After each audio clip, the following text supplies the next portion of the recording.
এইটা আমার চতুর্থ নাম্বার চ্যানেল।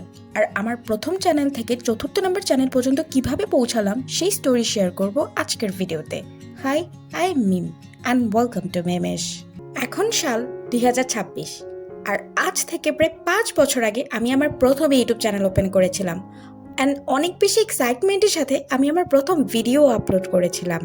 আমার ধারণা ছিল প্রথম ভিডিও আপলোড করার পরপরই আমার ভিডিও অনেক মানুষ দেখবে, অ্যাপ্রিসিয়েট করবে, অনেক সাবস্ক্রাইবার হবে অ্যান্ড ফাইনালি আমার ড্রিমি সিলভার প্লে বাটনে চলে আসবে অ্যান্ড আরও কত কি।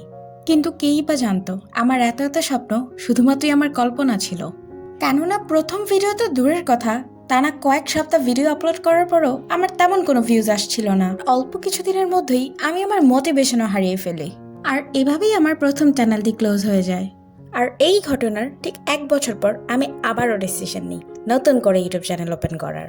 কিন্তু এইবার আমি আমার পছন্দের নিশের ওপর ভিডিও না বানিয়ে যেসব ভিডিওতে ভিউজ বেশি আসছিল সেই সব নিশের ওপর ভিডিও বানানো শুরু করে দিয়েছিলাম। অ্যান্ড গেস হোয়াট, এইসব ভিডিওতে ভিউজ তো ভালোই আসছিল, কিন্তু যেহেতু এই ভিডিওর টপিকগুলো আমার পছন্দের ছিল না, তাই অল্প কিছুদিন পরে আমি আবার আমার মোটিভেশন হারিয়ে ফেলি।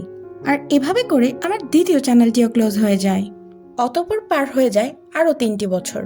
আর এই 3 বছরে আমার লাইফে অনেক আপস অ্যান্ড ডাউনস এসেছে।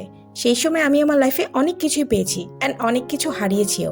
এত কিছুর পরও 2025 সালে আমি আবারও তৃতীয়বারের মতো সিদ্ধান্ত নিই আমার ইউটিউব চ্যানেল ওপেন করার। তবে এইবার আর আমি এত এক্সাইটেড ছিলাম না। তবে এইবার আমি ধারাবাহিকতা বজায় রেখেই ভিডিও আপলোড করছিলাম।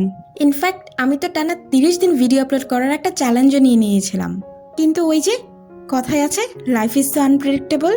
আমার 30তম ভিডিও আপলোড করার আগেই আমার কাছে একটি নোটিফিকেশন চলে আসে যে আমার ইমেলটা গুগল থেকে রিমুভ করে দেওয়া হয়েছে।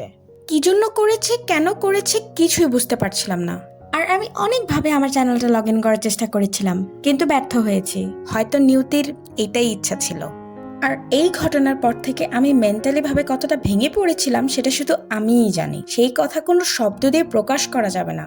আর তখন তো আমি ভেবেই নিয়েছিলাম যে ইউটিউব হয়তো আমার জন্য নয়। তো আজ আমি চতুর্থবারের মতো আমার ইউটিউব চ্যানেল ওপেন করেছি, কিন্তু এইবার আমি শুধু আমার নিজের জন্য ভিডিও বানাবো। আর এখন থেকে আমি আমার লাইফের ভালো খারাপ সব মুহূর্তগুলোকে ক্যাপচার করার চেষ্টা করব। কেননা আজ থেকে 5-10 বছর পরে যখন আমি পেছনে ফিরে তাকাবো, তখন এই সময়গুলো হয়তো আমার সাথে থাকবে না, কিন্তু আজকে কাটানো এই মুহূর্তগুলোই আমার স্মৃতির পাতায় থেকে যাবে।